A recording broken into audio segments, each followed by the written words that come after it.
दोस्तों, बहुत सारे लोग हैं जिनको ये अपॉर्चुनिटी मिलती है, लेकिन आप सोचते होंगे कि काफी सारे लोग हैं जो इस बिजनेस में अच्छा क्यों नहीं आ रहा। आपको समझ में आता होगा कभी कभी क्यों ऐसा हो रहा है कि लोग समझ नहीं पा रहे हैं, आपको लगता होगा ना। और आपको कभी कभी इसी बात पर शक होता होगा, अगर सारे समझ जाएं तो मैं करने को तैयार हूं, और अगर सब नहीं समझते तो फिर मैं क्यों करूं, है कि नहीं। तो मैं आपको एक चीज बताना चाहता हूं। सबसे पहले शुरुआत में 4 अंधे थे, एक बार ब्लाइंड थे, जन्मांध थे, जन्म से अंधे थे। और 4 अंधों को एक व्यक्ति ने बोला कि ये जो हाथी खड़ा है बाहर, आप जाके मुझे इसके बारे में वर्णन करके बताओ कि हाथी की शेप क्या होती है, हाथी का आकार क्या है। ये उनको सवाल पूछा गया और 4 के 4 अंधे जाके हाथी के पास गए। और सबसे पहले शुरुआत में उन्होंने क्या किया, एक व्यक्ति जो कि उनमें से अंधा था, सबसे पहले उसने हाथी के पैर पकड़े, ऐसे महसूस किया और अपनी दिमाग में इमेज बना ली कि हाथी कैसा होगा। समझ में आ रहा है ना आपको, मेरी आवाज आ रही है पीछे तक। सेकंड जो बंदा था वो भी गया हाथी के पास और उसने सूंड पकड़ी और ऐसे इमेज बना ली अपने दिमाग में कि कैसा होता होगा हाथी। समझ में आ रहा है। और तीसरा जो बंदा था फिर वो भी गया, उसने पेट पे हाथ फिराया और अपनी इमेज बना ली कि यार हाथी कैसा होता होगा, और महसूस कर लिया और बैठ गया चुप। और चौथा जो बंदा था उसने कान पकड़े, कान पकड़ने के बाद उसने भी इमेज बना ली कि हाथी कैसा होता होगा।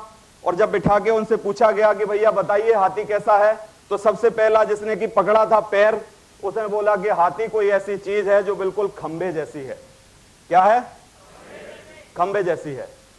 फिर दूसरे से पूछा गया, वो बोला दूसरा, ना ना ना, झूठ बोल रहा है साहब, खंबे जैसी नहीं है, हाथी तो कोई ऐसी चीज है जैसे मान लो एक मोटी सी रस्सी है ना। तीसरे से पूछा गया बताइए हाथी कैसा है, तो तीसरे व्यक्ति ने पूछ के बताया, ना साहब दोनों झूठ बोल रहे हैं, हाथी ऐसी चीज है मान लीजिए एक बड़ा ड्रम है ना। और चौथे से पूछा गया बताइए हाथी कैसा है, तो चौथे ने बताया, ना ना साहब तीनों के तीनों झूठ बोल रहे हैं, हाथी कोई ऐसी चीज है कि मान लीजिए 2 बड़े सूप, 2 बड़े सूप समझते हो, 2 बड़े सूप। बताइए कौन गलत है कौन सही है, क्या है, मतलब कारण क्या है। सारे गलत हैं। कितने बोलते हैं सारे गलत हैं? सारे गलत हैं कि सारे सही हैं? सारे सही वाले कितने हो? इतने सारे, सारे सही हैं, बिल्कुल डाउन कर लीजिए। बाकी के सारे गलत वाले कितने हैं?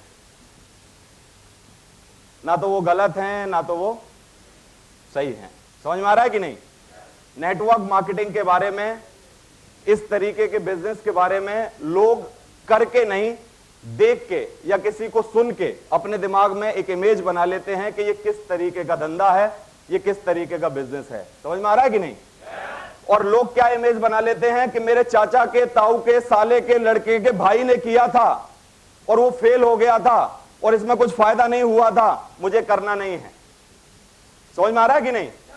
अभी जाके तू वो चाचा के, ताऊ के, भाई के, साले के भाई से पूछ कि उसने क्या क्या किया, कितनी बार ट्रेनिंग में आया, कितनी बार मीटिंग में आया, कितनी बार इस बिजनेस को समझा, कितनी किताबें पढ़ी, कितना ऑडियो कैसेट लिया, कितना एक समझा, सारी चीजों को समझा कि नहीं, कितना मेहनत किया, कभी धूप में बाहर निकला, कभी जाके किसी से बात किया, कभी किसी को समझाया, क्या लोगों का इंतजार किया, 4-5 साल क्या डट के काम किया। जाके उससे पूछ, क्या जवाब आएगा बताइए जल्दी से।